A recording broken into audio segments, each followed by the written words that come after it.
வணக்கம். Welcome to கதை திரட்டு audio books. இந்த வீடியோவில் நம்ம என்ன கதை கேட்க போகிறோம்னா, பனி விழும் மலர்வனம் கதையின் 6வது பகுதி. நம்ம சேனலை இது வரைக்கும் சப்ஸ்கிரைப் பண்ணாதவங்க சப்ஸ்கிரைப் பண்ணுங்க. பக்கத்தில் இருக்கிற பெல் ஐகானை கிளிக் பண்ணி ஆன்கிற ஆப்ஷனை ப்ரெஸ் பண்ணுங்க.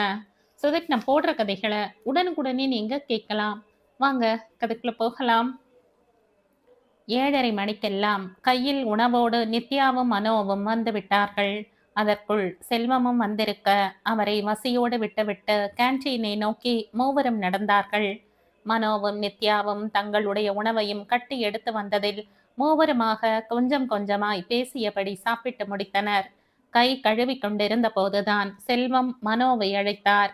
அவன் தொடர்ச்சியாக முனகுவதாகவும் கண் திறக்க முயற்சிப்பதாகவும் யாராவது ஒருவரை உள்ளே போய் அமைதியாக அதிகம் பேச்சு கொடுக்காமல் அவனை சுய நினைவுக்கு கொண்டு வர முயற்சி செய்யுமாறு சொன்னார். நித்யா மீராவிடம் நீ போ என்று சொல்ல அடுத்த கணம் சிட்டாய் பறந்தவள் ஐசியூவிற்குள் புகுந்தாள். இவள் போன போது வசியின் முனகல் மீரா மீரா என்று மாறி இருந்தது. சிரமப்பட்டு கண்களை திறக்க முயன்று கொண்டிருந்தான்.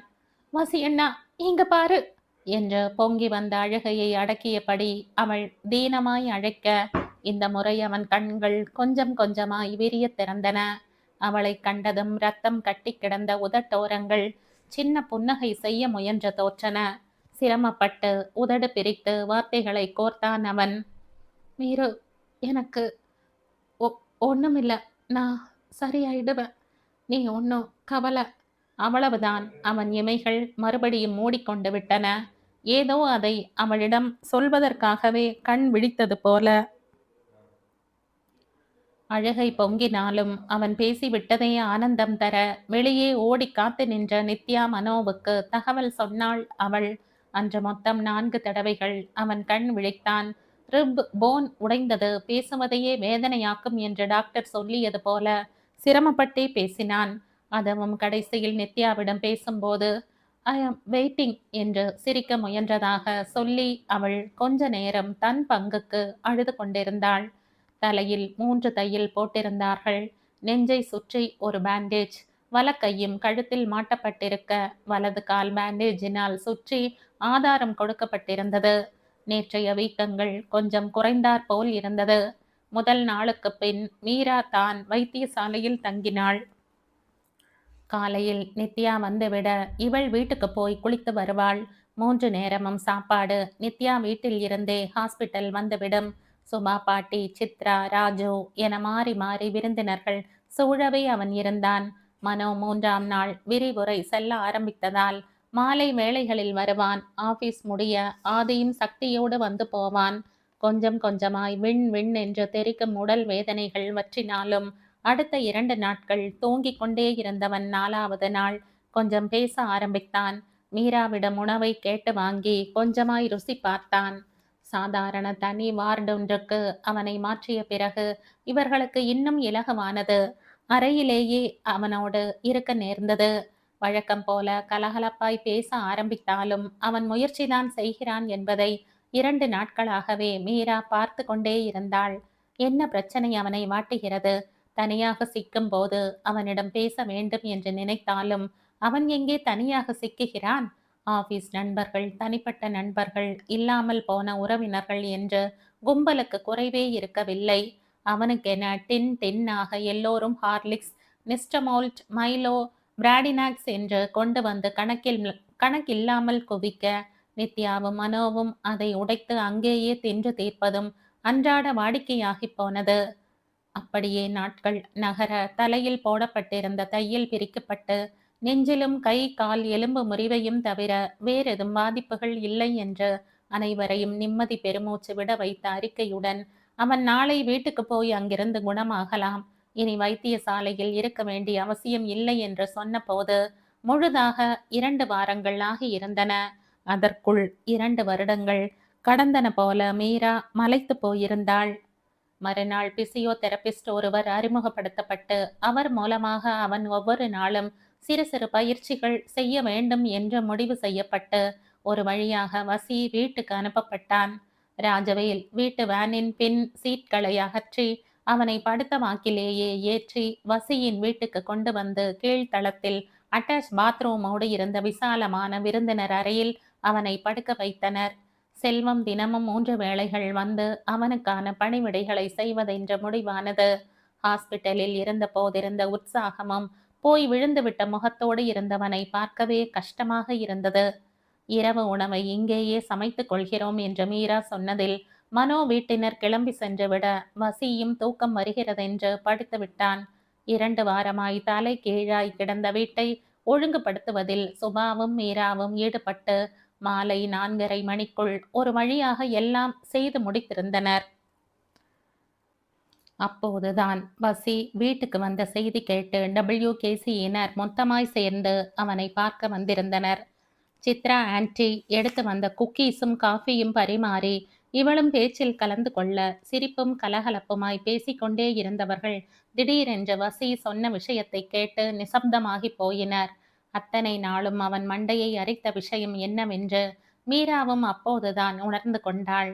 டாக்டர் சொல்றத பார்த்தா குறைஞ்சது 2 மாசத்துக்கு என்னால ஆபீஸ்க்கு வர முடியாதுன்னு தோணுது. எனக்கு உங்க பயம் புரியுது. உங்களுக்கும் குடும்பம் இருக்கு. என் கூடவே நான் திரும்பி வரும் வரை காத்திருக்க வேண்டும் என்று நான் எதிர்பார்க்கவில்லை. 2 மாதத்துக்கு எல்லோருக்குமே குறிப்பிட்ட அளவு பணம் நான் தந்து விடுகிறேன். நீங்கள் வே வேறு யாருடனாவது தொழில் செய்யலாம். கலங்கிய கண்களை ஆவேசமாக தேய்த்து விட்டு கொண்டவன், நான் வந்த பிறகு மறுபடியும் என்னிடமே வந்து விடுவீர்கள் தானே என்று ஏக்கமாய் மெல்ல கேட்டான். அவனுடைய கனவுகள் எல்லாம் கண்ணீராய் கரைவதை மீராவால் காண முடிந்தது. இல்லை, அவள் அதற்கு விடமாட்டாள். மறுநாள் காலை, இப்ப ஏண்டா மூஞ்சிய சோகமா வச்சிட்டு இருக்க? இடுப்பில் கையை வைத்து கொண்டு கேட்ட மீராவை ஏறிட்டு பார்த்தான் வசி. அவனுக்கு இன்னும் பல பல குழப்பங்கள். இல்ல மீரோ, நீ உன் பாட்டுல கம்பெனியை நடத்துறேன்னு சொல்ற. உனக்கு இப்பதான் ஃபர்ஸ்ட் செமஸ்டர் நடந்துகிட்டு இருக்கு. அதை என்ன பண்ணுவ? அப்புறம் தனியா எல்லா இடமும் போயிட்டு வந்துருவியா? அதை நினைச்சாதான் எனக்கு பயமா இருக்கு.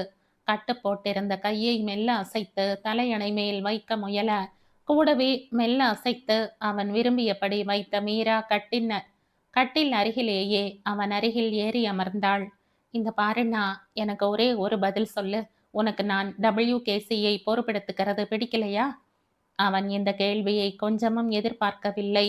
ஆசையாக ஆரம்பித்த தொழில் 3 மாதமாக முடங்கி கிடக்க வேண்டும் என்பது அவனுக்கு ஆசையா? மீராவின் திறமை அவனுக்கு தெரியாதா? இல்லை, தன்னை விட சிறப்பாக நடத்தி விடுவாள் என்ற பொறாமையா? எதுவுமே இல்லையே. அவன் பயங்களே வேறு. ஏண்டி லூசு மாதிரி கேட்குற?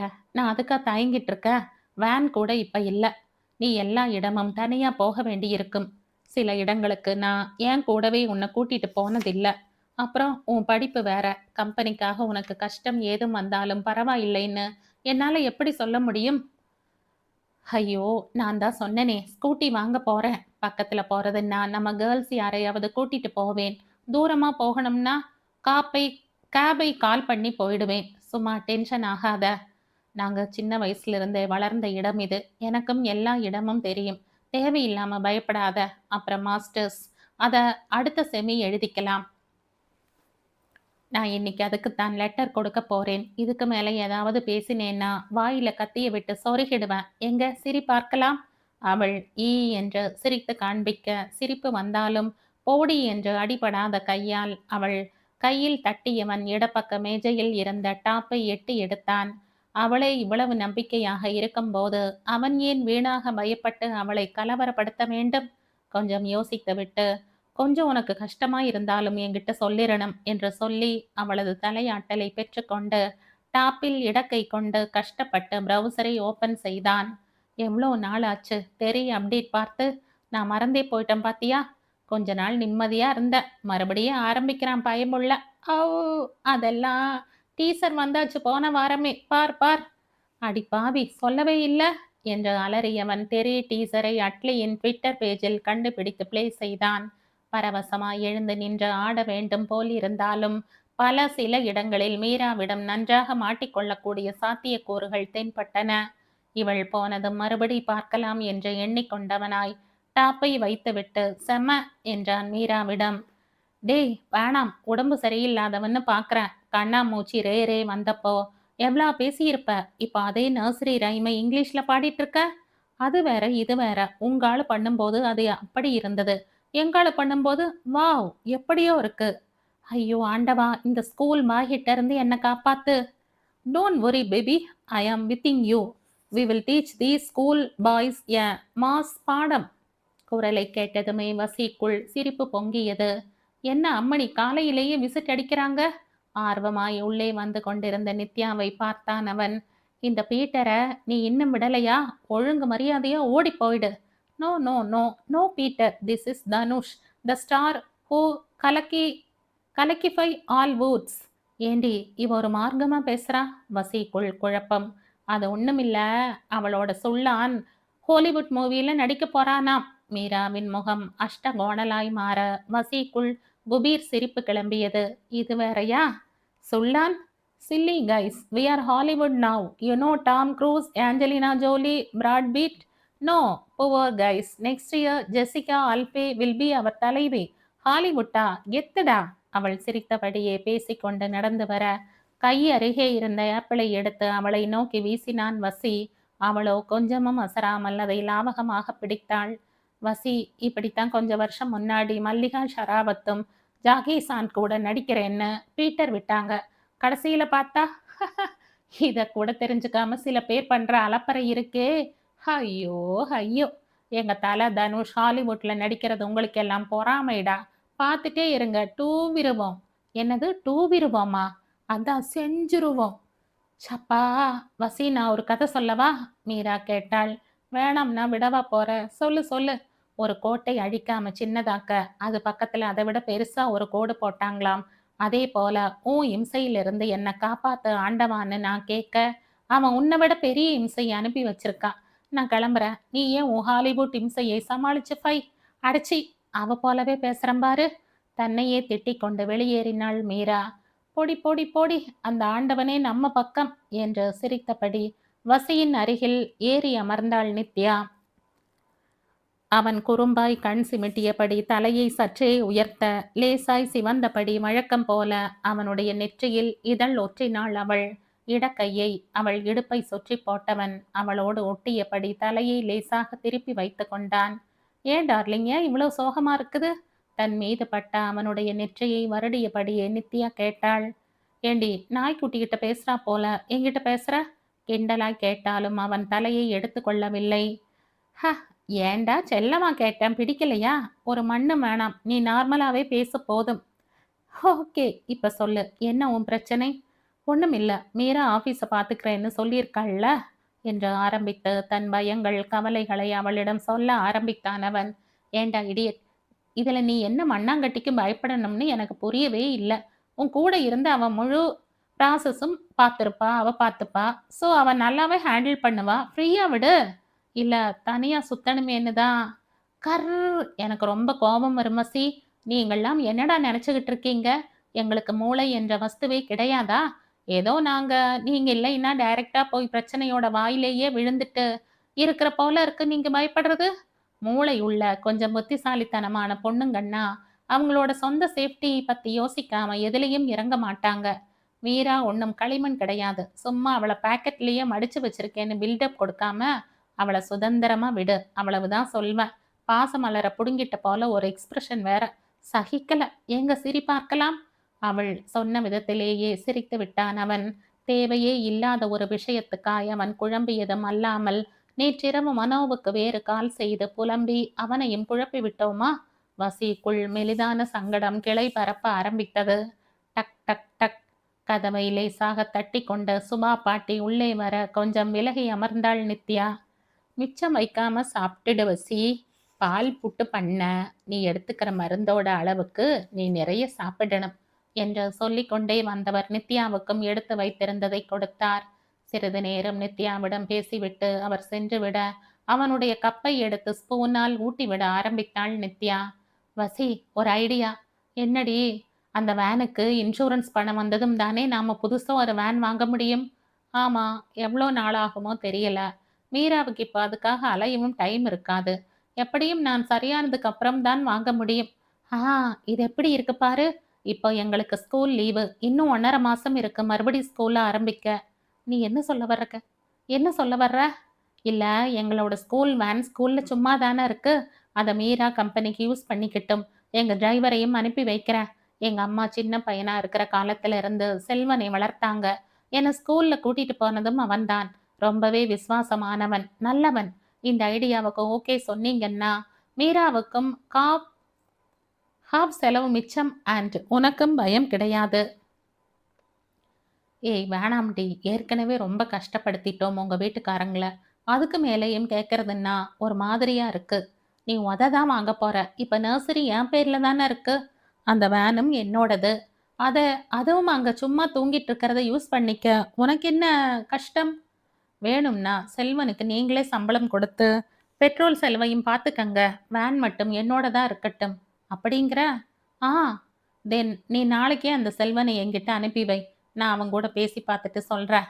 வசியின் மனதுக்குள் இப்போது இனம் புரியாத நிம்மதி ஒன்று கிளை விட்டு வளர்ந்திருந்தது. ஸ்பூனை வாயருகே கொண்டு வந்த கைகளில் உதடு பதித்தான் வசி. Thanks D. என் பிரச்சனை எல்லாத்தையும் ஜஸ்ட் லைக் தட் ஊதி தள்ளிடுற.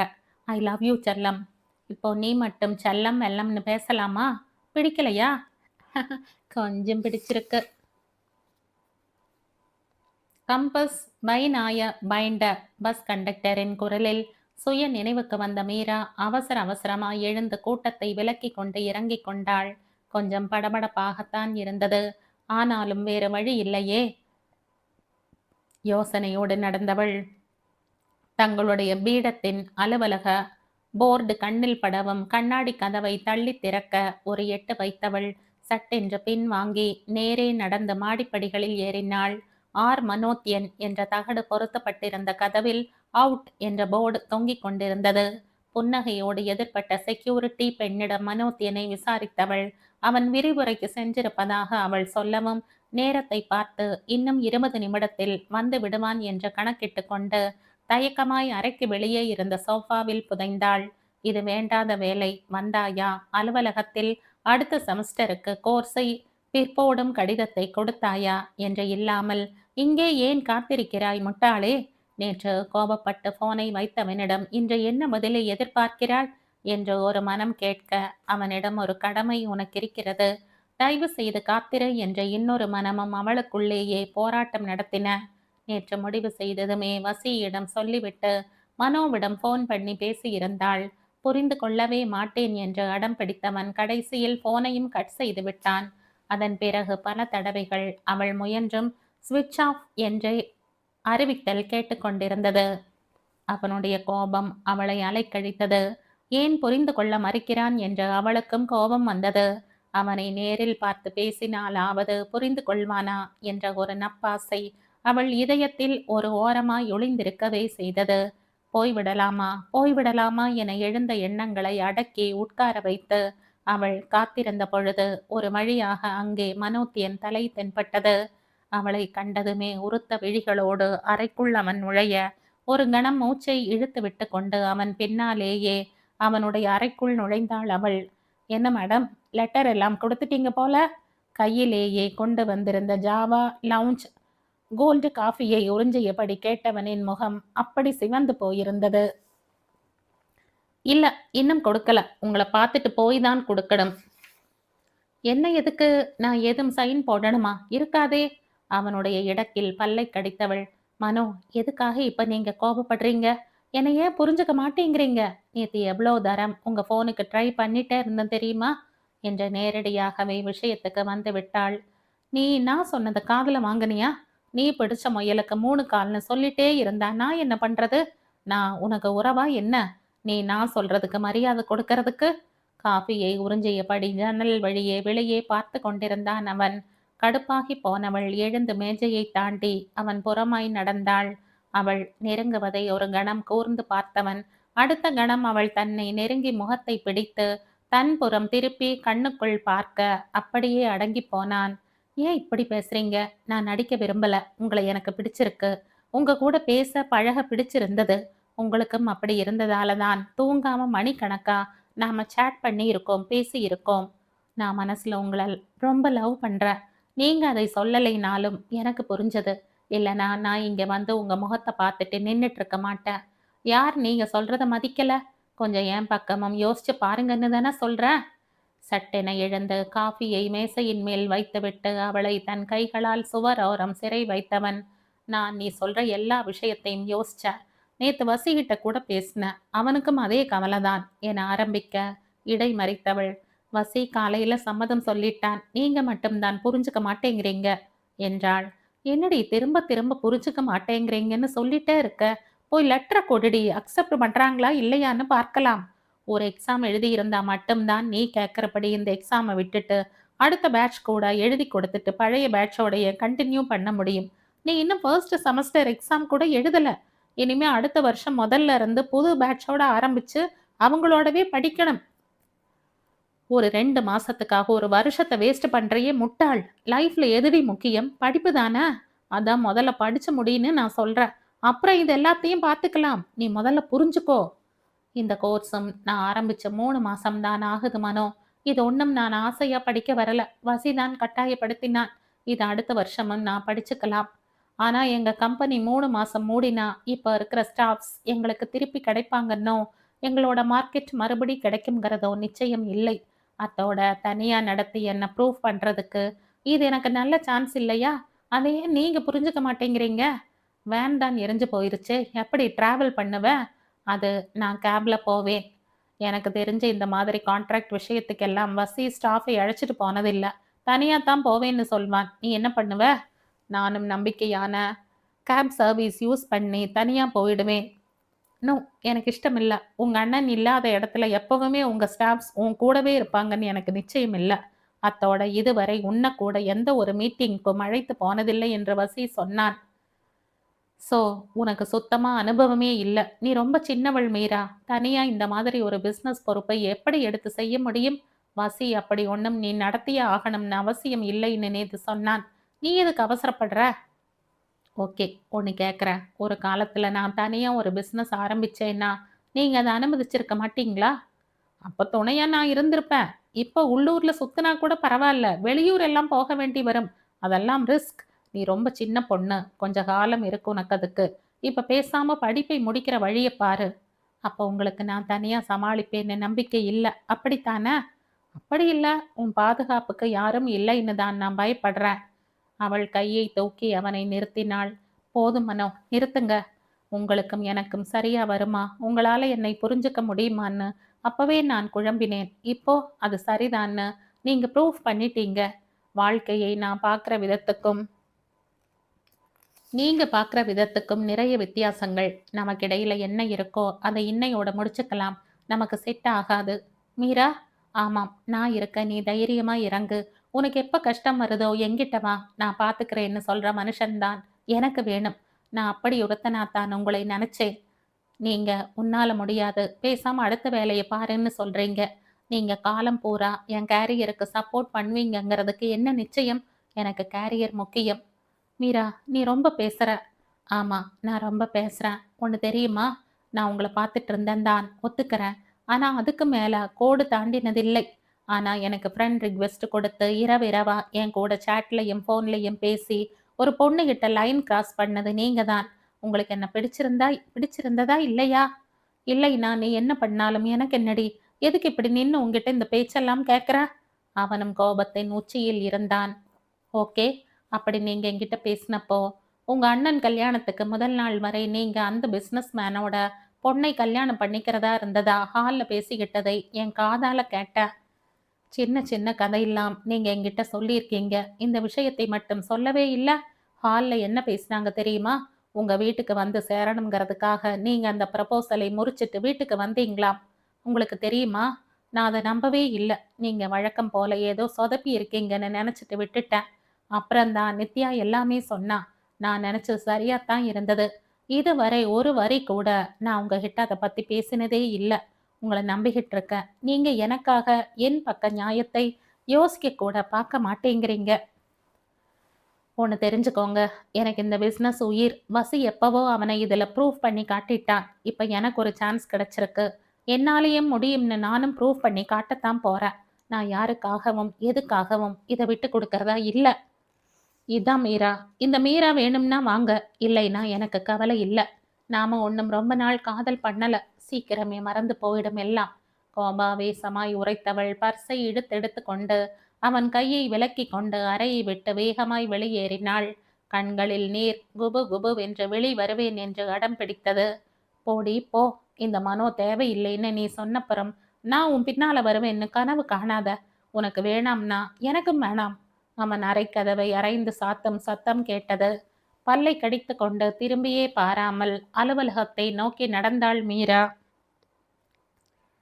மீராவுக்கும் மனோவுக்கும் இடையில் நடந்த கடைசி உரையாடலுக்கு மார்க் சக்கர் பெர்க் எண்ட் கார்டு போட்டு 2 வாரங்களுக்கு மேலாக போகிறது. அதற்குள் இந்த சாட் ஹிஸ்டரியை 15 தடவைகளுக்கு மேல் படித்து விட்டான் மனோ. எரிச்சலாக வந்தது அவனுக்கு. அவன்தான் இப்படி அவளை நினைத்தே சதா எந்த வேலையும் ஓடாமல் தவித்து கொண்டிருக்கிறான். அவள் பாவி சொன்னதைப் போல அவனை திரும்பி கூட பார்க்கவில்லை. 2 நாட்களுக்கு முன்னே தான் ஆதியின் என்கேஜ்மெண்ட் புகைப்படங்கள் வந்திருந்தன. அவற்றில் பல புகைப்படங்களில் அவனும் அவளும் ஒன்றாக சிக்கியிருந்தார்கள். மென் பிரதிகளை சுட்டு கொண்டு வந்தவன் அவற்றை லேப்டாப்பில் ஓடவிட்டு இரவுகளில் அவற்றோடு காலத்தை கழித்து கொண்டிருந்தான். என்ன மாதிரி சிரிக்கிறா பார், வெட்கமாம். இப்ப எங்கடி போச்சு அதெல்லாம்? யார்கிட்ட சேலஞ்ச் பண்றதுன்னு ஒரு விவஸ்தை வேணாம் என்று அவளை திட்டுமவன் பிறகு நேரம் போக போக அவளிடம் நியாயம் கேட்பான். நான் என்னடி தப்பு பண்ண? எனக்கு பயமா இருக்கு. இப்ப முதல்ல படிச்சு முடியுன்னு தானே சொன்னேன். அவளுக்கு அம்மா அப்பா இருந்திருந்தா இப்படி ஆடிட்டு திரிஞ்சிருப்பாளா இவா? அடிச்சு படிக்க வச்சிருக்க மாட்டாங்களா? பேசுறா பாரு பேச்சு. பிறகு என்ன வயசுடி உனக்கு? பிஸ்னஸ் பண்றாளாம் பிஸ்னஸ். கோபம் எல்லை கடக்கும் பொழுதொன்றில் அவளுடைய தனி புகைப்படம் டெஸ்க்டாப்பில் சிரிக்கும். உன் கோபம் எப்போ தீரும்டி? அதுக்கு நான் என்ன பண்ணணும்னு சொல்லேன் என்று கெஞ்சல் குரலில் அவளிடம் கேட்டபடி தூங்கி போயிருப்பான். எல்லாம் தனிமையில்தான். சரி, அவள்தான் இல்லை. வெளியே போய் வீட்டினரோடு கலப்போம் என்றால் முன் போல இப்போதெல்லாம் நித்யா கண்ணிலேயே படுவதில்லை. காலையில் வசி வீட்டுக்கு போய் விடுவாள். மாலையில் அண்ணியோடு நகர்வலம் என்று அவள் வீட்டின் செல்ல பெண்ணாக இருக்கும் இறுதி தருணங்களை அனுபவிக்க முயன்று கொண்டிருந்தாள். பாவம் மனோவை கவனிப்பார் யாரும் இருக்கவில்லை. ஆதி போனும் கையுமாய் இவனிடம் ஓரிரு வார்த்தைகளோடு காதல் வானில் மிதக்க, அப்பா இன்னும் அவனை கண்டால் பாராமுகமாக காலையில் கம்பெனி மாலையில் சுரபி என்று ஒதுங்கி இருக்கிறார். தேவைப்பட்டால் ஏதும் பேசுவாரே தவிர மனிதர் அவனை தவிர்ப்பது அப்படியே முகத்தில் அறைகிறது. பாவம் அம்மா அனைவருக்கும் சேர்த்து வைத்து அவள்தான் மனோவை கவனிக்க வேண்டும் என்று நினைக்கிறாளோ என்னவோ. ஓவர் அன்பில் குளிப்பாட்டி அவனை எரிச்சலடைய வைக்கிறாள். அல்லது அவனது மனநிலைதான் தவறோ தெரியவில்லை. ஓவென்று உறக்க கத்த வேண்டும் போல் இருந்தது அவனுக்கு. மாலை 5 மணியாக போகிறதென்று கடிகாரம் காண்பிக்க தனது 1 வார வழக்கத்தில் அடுத்த வேலைக்கான சடசடவென உடை மாற்றி படிகளில் தட தடத்து கீழே வந்தான் மனோ. ஹாலில் நித்யாவும் அம்மாவும் பெரிய பார்சல் ஒன்றை பிரித்து கொண்டிருக்க ஆதி அப்போதுதான் உள்ளே வந்து கொண்டிருந்தான். ஆதினா, மனோ இங்க வாங்களேன். நித்யா அழைத்துவிட்டு பார்சலில் இருந்து டாப்லரோன் சாக்லேட் பார் ஒன்றை வெளியில் எடுத்து உடைப்பதில் மும்முரமானாள். ஆதியும் போய் அவள் அருகில் அமர்ந்து கொண்டு அம்மா உடைத்து வைத்த இன்னொரு சாக்லேட் பாக்கெட்டை கைப்பற்றினான். இவனுக்கு அப்போது சாக்லேட் சாப்பிடும் மூடும் கிடையாது, நேரமும் கிடையாது. கொஞ்சம் வெளியே போயிட்டு வர என்ற மூவருக்கும் பொதுவாக சொன்னவன் வெளியே போக 2 எட்டு எடுத்து வைத்தான். டேய் மனோ, ஒரு நிமிஷம் வாடா, அப்புறம் நித்யா முழுவதையும் காலி பண்ணிடுவா. அப்பா ஃப்ரெண்ட் ஜான்சன் அங்கிளை தெரியுமில்ல, அவர் வந்திருந்தாருடா. உங்களை எல்லாம் பார்க்கணும்னு ரொம்ப ஆசைப்பட்டார். ஞாயிறு லஞ்சுக்கு கூப்பிட்டுருக்க. இதெல்லாம் அவர் கொண்டு வந்ததுதான், கொஞ்சம் எடுத்துக்கடா அம்மா சொல்லவும், வேணாமா அப்புறம் வரேன் என்றான் இவன். என்னடா நீ, நான் இப்ப என்ன தப்பண்ணேன்? நீ நீ என் கூட கூட சரியா பேச மாட்டேங்கிற. ஹாஸ்டல் போலவே வந்து போயிட்டு இருக்க. இப்படியெல்லாம் பண்ணீங்கன்னா நான் எல்டர்ஸ் ஹோம்ல போய் உட்கார்ந்துடுவேன். நான் என்னம்மா பண்ணேன்? மனுஷன் இருக்கிற டென்ஷன் புரியாம நீ வேற எனக்கு நேரமாகுதுன்னு சொல்ற தொணன்னு. என்னடா மனோ இது, அம்மாவை ஏண்டா கோச்சுக்கிற? ஆதி தன் பங்குக்கு கேட்டு வைக்க அவனுக்கு மூக்கின் மேல் கோபம் ஏறிவிட்டது. அடுத்த நிமிடம் அங்கிருந்தால் அவனுக்கும் ஏதாவது சொல்லி விடுவோமோ என்று தோன்றிவிட, ச்சு விடுனா என்றபடி வெளியேறி நடந்தான். எனக்கு தெரியும் அவனுக்கு என்ன பிரச்சனைன்னு. நித்யாவின் ரகசிய குரல் அவன் காதுகளில் நன்றாக விழுந்தது. இருந்தும் காது கொடுக்காதவனாய் அவன் நடந்தான். அப்பாவின் கார் ஸ்டார்ட் செய்யும் சத்தம் கேட்டது. சட், கொஞ்ச நேரம் அங்கே இருந்துவிட்டு வந்திருக்கலாமே. உதட்டை கடித்து கொண்டு அவன் கேரேஜ் நோக்கி போக ராஜவேல் காரில் எதிர்பட்டார். சாதாரணமான முகத்தில் அவனை கண்டதும் நெற்றியில் 2 சுருக்கங்கள் தோன்ற அவனை தாண்டி எங்கோ பார்ப்பது போல பாவனை செய்தபடி காரில் அவர் கடந்து போனார். அவர் கடந்ததும் வேகமாய் நடந்து காரில் அமர்ந்தவன் தலையை கையால் தாங்கிக் கொண்டான். கடவுளே, ஏன் என்னை இப்படி சோதிக்கிறாய்? பேசாமல் எங்கேனும் சுவாமிகள் மடத்தில் சேர்ந்து துறவறம் பூண்டு விடலாமா என்று எண்ணும் அளவுக்கு வீடு அவனுக்கு மிக கொடுமையான ஒன்றாக மாறிப்போயிருந்தது. மொபைல் லாக்கில் இருந்து ஒரு எண்ணுக்கு அழைத்தவன் மறுமுனை 3 ரிங்கின் பின்னரே ஆன்சர் செய்யப்பட உதடு கடித்து காத்திருந்தான். ஹலோ, சொல்லுங்க தம்பி. என்னடா நொல்லுங்க தம்பி, உனக்கு இப்போ புது முதலாளி அம்மா வந்ததும் எங்களை எல்லாம் மறந்து போச்சில்ல?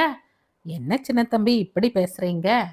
மறுமுனை ஏகத்துக்கும் சோகம் கொட்டியது. விடுறா விடுறா செல்வி, டேய் என்னடா பண்றாவா? கிளம்பி போயிட்டாளா? போகும்போது உங்களுக்கு சொல்லாம விட்டுடுவனா? அவங்க இன்னும் கிளம்பல. ஆனா இன்னும் 10 நிமிஷத்துல கிளம்பிடுவாங்க. சரி சரி, வீட்டு பக்கம் வா, வைக்கிறேன். என்ன சின்ன தம்பி? என்னடா? நீங்களும் டெய்லி ஒரு வாரமா அவங்க வீட்டுக்கு போகும்போது பின்னாடியே போறீங்க. பேசாம நேர்ல பேசிடுங்களேன். நம்ம நித்யாமா மச்சினி தானே இவங்க. பயப்படாம பேசிடுங்க. 2 கல்யாணத்தையும் ஒரே மேடையில நாம ஜமாய்ச்சுக்கலாம். இனிய கனவுதான். ஆனால் நீ நினைக்கிற போல இல்லடா, அது ரொம்ப கஷ்டம். நான் வேணா அவங்கிட்ட பேசட்டா? என்கிட்ட பாசமா பேசுவாங்க. கெடுத்திய காரியத்தை? நான் அவளை பத்தி ஒரு வார்த்தை பேசினேன்னு கூட மூச்சு விடக்கூடாது. ஏதாவது அவுத்து விட்ட கொன்னுடுவேன். இல்ல இல்ல, ரொம்ப வழியாத, போன வை. அவனிடம் எரிந்து விழுவதைப் போல பேசி தொலைபேசியை கட் செய்தவன் சிரித்தபடி காரை எடுத்தான். வீட்டு மனிதர்கள் ஏற்படுத்த முடியாத குளுமையை அந்த வெகுளி மனிதன் நொடியில் அவனுக்குள் பரவவிட்ட விந்தையை எப்படி சொல்வது? காரை வேகமாக டிராபிக் இல்லாத குறுக்கு வழிகளில் ஓட்டி சென்றவன் WKC அலுவலகம் தெரியும் வண்ணம் ஒரு ஓரமாக நிறுத்திவிட்டு உதடு கடித்து காத்திருந்தான். 5 நிமிடங்கள்தான். லாவெண்டர் வானவில்லாக ஒரு சம்மர் டிரெஸ்ஸில் மீரா ஸ்கூட்டியில் வெளியே வந்து போக்குவரத்தில் கலந்தாள். அவளுக்கு பின்னே இவனும் வேகம் எடுத்தான். மிரர்ல என்ன தெரியும் தானே அவளுக்கு? திரும்பி பார்க்கறாளா பார், திமிர் பிடிச்சவ. முகத்தில் முறைப்பை ஒட்ட வைத்து கொண்டு அவளை இன்ச் கூட விடாமல் சீரான வேகத்தில் ஃபாலோ செய்தவன் அவளுடைய வீடு வரை தொடர்ந்தான். இறுதி வரை அவள் திரும்பி பார்க்கவோ இவன் அவளிடம் பேச முயலவோ இல்லை. அவர்களிடம் வார்த்தை தடித்து போன அன்றில் இருந்து வசீகரனை பார்க்க கூட மனோ அந்த வீட்டுக்குள் நுழையவில்லை. அவள் வீட்டுக்குள் போனதும் மீண்டும் அவனுக்குள் வெறுமை ஒன்று ஆட்கொண்டு விட காரை வெகு வேகமாக செலுத்தி அந்த இடத்தை கடந்து போனான் அவன். அடுத்து எங்கே போவது எண்ணும் போதே காரை சுதந்திர சதுக்கத்தை நோக்கி தன்னிச்சையாக திருப்பி இருந்தான் மனோ. வீட்டுக்கு போக மனம் இல்லை. இங்கே 2 சுற்று நடந்தால் உடல் பயிற்சியாவது மிஞ்சுமே. வரிசையாக நின்ற கார்களில் தன்னுடையதையும் கலந்துவிட்டு இறங்கி நடந்தான் அவன்.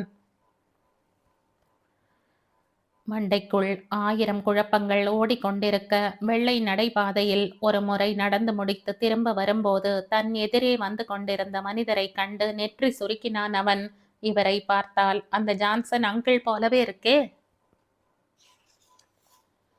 10 வருடங்கள் இருக்கும் பார்த்து அவர் என்றெண்ணி பேசப்போக இது வேறு யாராவதுமாக இருந்துவிட்டால் சிந்தனையுடன் சற்றே நடையின் வேகத்தை குறைக்க எதிரில் வந்தவரும் சற்றே தேங்குவது போல் இருந்தது. நீங்க, நாங்கள் எங்காவது என்ற இருவரும் ஒரே சமயத்தில் ஆரம்பித்துவிட்டு சிரித்து கொண்டார்கள். ஜான்சன் அங்கிள் தானே? நீ ராஜு பையன் தானே? ஆதியா மனோவா? சாரிப்பா, எனக்கு சரியா கண்டுபிடிக்க முடியல. மனோ அங்கிள். அடடே, நம்ம ப்ரொஃபஸர். ஹா, ரொம்ப சந்தோஷம்பா. ஐயோ, இன்னும் நான் ப்ரொஃபஸர் ஆகல அங்கிள். அதெல்லாம் ஆயிடுவ, வா ஒரு ரவுண்ட்ஸ் போலாம் என்று அவனை இழுத்து கொண்டு நடந்தார் அந்த ஜான்சன். காலையில வீட்டுக்கு வந்திருந்தீங்க போல அம்மா சொன்னாங்க. ஆமாம்ப்பா, நேத்து தான் ஸ்ரீலங்கா வந்தேன்.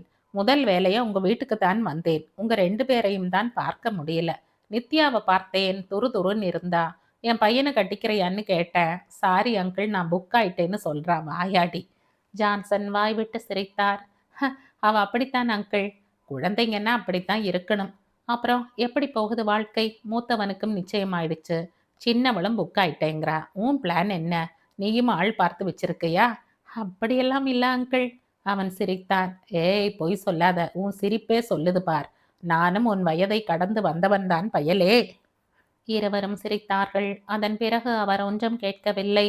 அவருடைய லண்டன் வாழ்க்கை, குடும்பம் பற்றி எல்லாம் பேசிக்கொண்டே பாதி ரவுண்டு வந்திருந்தார்கள். இங்கே ஒரு வீடு வாங்கணும்னு தான் வந்தண்டா.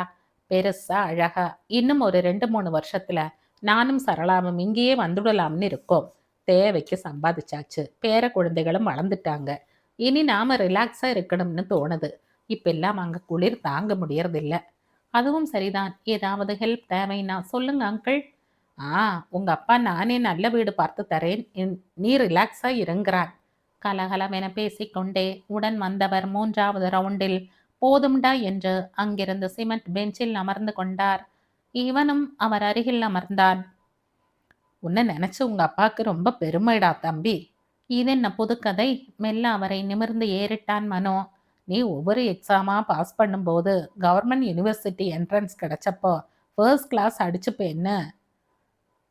கிளாஸ் அடிச்சப்போன்னு எல்லாத்துக்கும் ஃபோன் பண்ணி சொல்வான். அவனை போல பிஸ்னஸ்ல இறங்காம நீ படிப்பு பக்கம் போய் ஷைன் பண்ணி உனக்குன்னு ஒரு பாதையை கண்டுபிடிச்சது அவனுக்கு ரொம்ப சந்தோஷம்.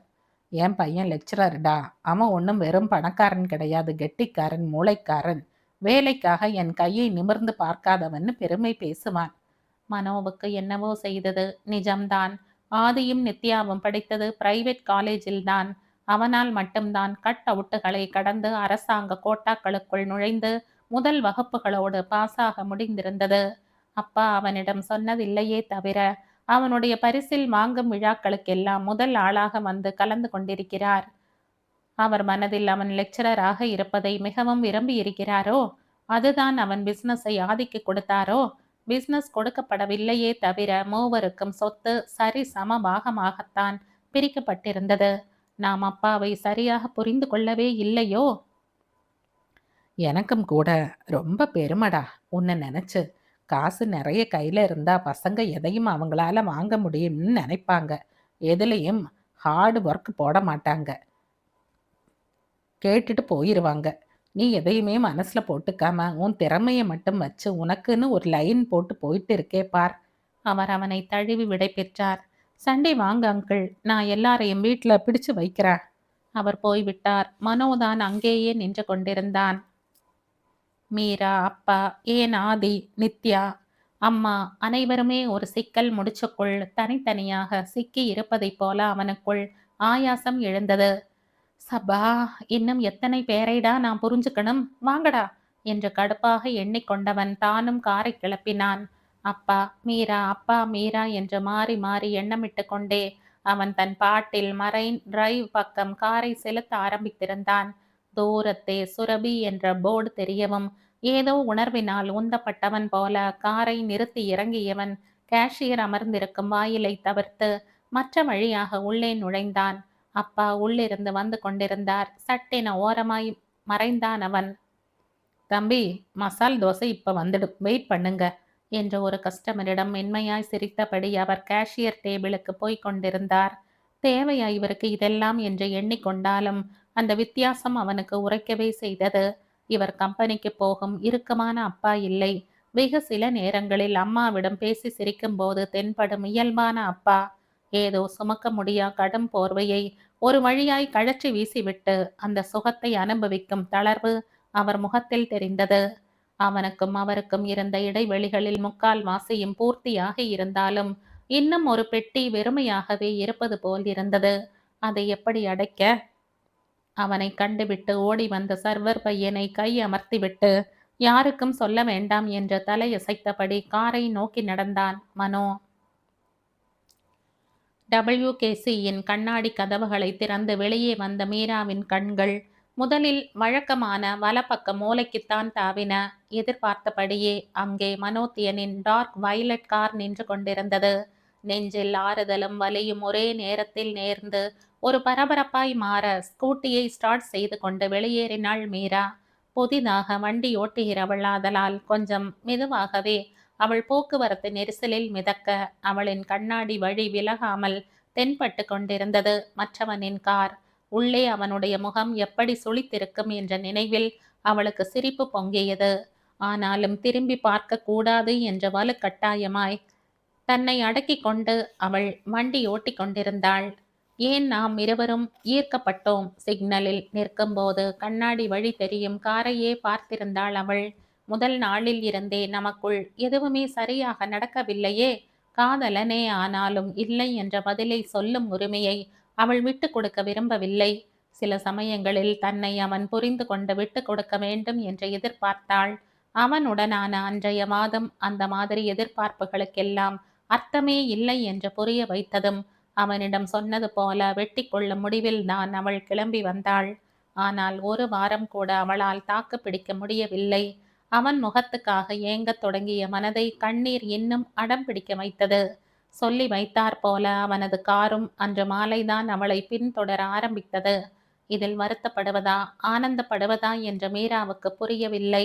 இருவர் மனமும் இனிமேல் மீள முடியாத அளவுக்கு மற்றவர் மேல் ஈடுபட்டு போன பின் தலைமேல் தண்ணீர் என்ற நிலைதானே. இவனோடான உறவுதான் அவளுக்கு துன்பியல் நிகழ்வாக மாறிப்போயிருந்தது. மற்றபடிக்கு அவள் வாழ்க்கை அமோகமாகத்தான் போய்கொண்டிருந்தது. புதிய பொறுப்புகள் உற்சாகமும் உத்வேகமுமாக அவளை மாற்றியிருந்தன. இதுவரை முழுக்க முழுக்க அவளே 3 நிகழ்வுகளை நடத்தியிருந்தாள். வசியின் கான்ட்ராக்டுகளை முதலில் போய் சந்தித்து தான் பொறுப்பெடுத்திருப்பதை பற்றி சொல்லி அவர்களிடம் தொடர்ந்த ஆதரவை எதிர்பார்ப்பதாக நேரிலேயே போய் சொன்னது பெரும் பலன் தந்தது. தன்னை உரசுவது போல மீண்டும் மீண்டும் நெருங்கிய வயலட் காருக்கு போக்கு காட்டியவள் கண்ணாடி வழியாக மீண்டும் முறைத்தாள். இவன் மட்டும் அவளை புரிந்து கொள்பவனாக இருந்தால் ஒவ்வொரு நாள் இரவிலும் இன்றைய நாளில் எதை எப்படியெல்லாம் சமாளித்தேன், என்னவெல்லாம் பிரச்சனை வந்தது, இதை பற்றி எல்லாம் இவனிடம் பகிர்ந்து கொண்டிருப்பேனே. வசிக்கும் தனியாக ஒருத்தி வந்துவிட்டாள். அப்பா அம்மாவும் இல்லை. வந்தது வாய்த்தவனும் அவள் பிடித்தது முயலே இல்லை என்று சாதிப்பவன். மீரா மூச்சு முட்டியே சாக வேண்டியதுதானா? கண்ணோரம் லேசாய் கரிப்பது போல் இருந்தது. கேட்டை திறந்து உள்ளே நுழைந்துவிட்டு லேசாய் திரும்பி நோட்டமிட்டாள். கொஞ்சம் கூட வேகம் குறைக்காமல் வயலட் கார் நேரே பறந்தது. கண்ணில் நீர் துளி ஒன்று உருண்டு திரண்டு அவளின் கன்னம் தாண்டி வழிந்தது. இவளோடு பிரச்சனை ஏற்பட்ட நாளில் இருந்து அவன் வசியை பார்ப்பதற்காக வீட்டுக்கு வருவதில்லை. அவளோடு கோபம் என்றால் வசி என்ன செய்தாள்? இருந்திருந்து இப்படி ஒரு முரட்டு பிடிவாதியையா அவள் காதலித்து தொலைக்க வேண்டும்? டிஃபன் சாப்பிட அழைத்த சூப்ஸிடம் மறுத்துவிட்டு நேரே கட்டிலில் போய் விழுந்தாள் அவள். இனி தொடரும் சில நிமிடங்கள் அவள் கொண்ட காதலுக்கான துக்கம் அனுஷ்டிக்கும் நேரம் மட்டுமே. மறுநாள் காலை அவள் அலுவலகத்துக்குள் வந்து அமர்ந்த சில நிமிடங்களிலேயே கதிர் அழைத்தான். அவன்தான் அவர்களுடைய பிரதான முகவர். அவனுடைய கான்டாக்டுகளும் அதிகம். அத்தோடு நம்பிக்கையான டீசென்டான வாடிக்கையாளர்களை பெற்று தருபவன். லோக்கல் பொருட்களுக்காக தேகி விலையில் பிரம்மாண்டமான 2 கடைகளை வைத்து ஷோரூம் போல நடத்தி வருபவன். ஹலோ அண்ணா, இப்பதான் உள்ள வந்து சீட்ல உட்கார்றேன். நீங்க கூப்பிடுறீங்க, சொல்லுங்க. ரொம்ப இம்பார்ட்டன்ட் மேட்டர், அதான் கூப்பிடுறேன். நேர வர்றைய மீரா, இப்பவே. வழக்கமான கட் அண்ட் ரைட் டோனில் நேரே விஷயத்துக்கு வந்தான் கதிர். சரிண்ணா, எங்க இருக்கீங்க? ஷாப்லையா? ஆமா, சீக்கிரம் வா. அவன் வைத்து விட்டான். என்னவாக இருக்கும் என்று எண்ணம் ஓட தாமதமின்றி செல்வனை அழைத்து கொண்டு வேகமாக தெகிவளை நோக்கி விரைந்தாள். காலை நேரமாதலால் கடை கூட்டமின்றி இருந்தது. ஓரமாக இருந்த நீளமான டேபிளில் அவளை அமர சொல்லிவிட்டு லேப்டாப்பை எடுத்து கொண்டு வந்து தானும் எதிரில் அமர்ந்தான் கதிர். ஒரு லாட்டரி கண் முன்னே காத்துட்டு இருக்கு மீரா. புரியலண்ணா. ஒரு பெரிய இன்டர்நேஷனல் ஃபங்க்ஷன் நடக்க போகுது. அதுவும் அவுட்டோர்ல நடத்த போறாங்க. அதுக்காக ப்ரப்போசல் கேட்டிருக்காங்க. ஒரு வாரத்துக்குள்ள அனுப்பணும். என்னண்ணா, இந்த மாதிரி ஃபங்க்ஷன்களை பெரிய பெரிய ஆர்கனைசர்ஸ் கிட்டத்தானே தருவாங்க. ஓப்பனா ப்ரப்போசல் கேட்டிருக்காங்களா? கதிர் முகத்தில் கோடாய் ஒரு புன்னகை. ஓப்பன்னு யார் சொன்னது? இப்போவும் பெரிய ஆளுங்களுக்காகத்தான் ஆப்ளிகேஷனே போயிருக்கு. அவன் மர்மமாய் புன்னகைத்தான். அப்புறம் எப்படி? இதை ஆர்கனைஸ் பண்ற இளைஞர் விவகார அமைச்சுல எனக்கு ஆளுங்க இருக்காங்க. அவங்க மூலமா ஒரு என்ட்ரிக்கு பெர்மிஷன் வாங்கி இருக்க. சூப்பர்னா. பர்மிஷன் வாங்குறது பெரிய விஷயம் இல்ல மீரா. பிறகு நாம ஜெயிக்கிறோமா தோற்கிறோமாங்கிறது உன்னோட ப்ரப்போசல்ல தான் தங்கி இருக்கு. ஆ, எங்களால பண்ண முடியும்னு நீங்க நம்பினீங்கன்னா ட்ரை பண்ணி பார்த்துட வேண்டியதுதான். வசிகிட்ட பேசுனீங்களா? ஆமா, அவன் உங்ககிட்ட பேசி முடிவு பண்ண சொன்னான். சரிண்ணா. இது என்ன ஃபங்க்ஷன்? யூஎன்னோட ஒரு dialogue Meera. Millennium development goals 2015 ஆண்டோட முடிஞ்சு போச்சுல்ல. இனிமே 2030 ஆண்டு வரைக்கும் சஸ்டைனபிள் டெவலப்மெண்ட் கோல்ஸ் ப்ரப்போஸ் பண்ணியிருக்காங்க தானே. அது தொடர்பாக ஒவ்வொரு நாட்டோட இளைஞர்களின் கருத்துக்களை தெரிஞ்சுக்கிறதுக்காக ஒவ்வொரு நாட்டிலையும் நடத்திட்டு வராங்க. அந்த டயலாக் தான் இது. முழு விபரமும் உனக்கு மெயில் அனுப்புறேன். ஒரு வாரத்துல ப்ரப்போசல் ரெடி ஆகணும். இன்னொரு முக்கியமான விஷயம், ப்ரப்போசலை நீயே பிரசன்ட் பண்ணணும். ஹம்பாந்தோட்டையில அடுத்த சனிக்கிழமை உன்னால முடியுமா? கண்டிப்பா. மேக்ஸிமம் ட்ரை கொடுக்க நான் ரெடி. நான் கூட போன மாசம் இப்படி ஒரு யூத் டயலாக்ல பார்ட்டிசிபேட் பண்ணேன். கூடவே அதன் காரணகர்த்தாவான மனோவின் முகமும் அவள் மனதில் தோன்றி மறைந்தது. லேசாக தலையை உதறிக்கொண்டாள் அவள்.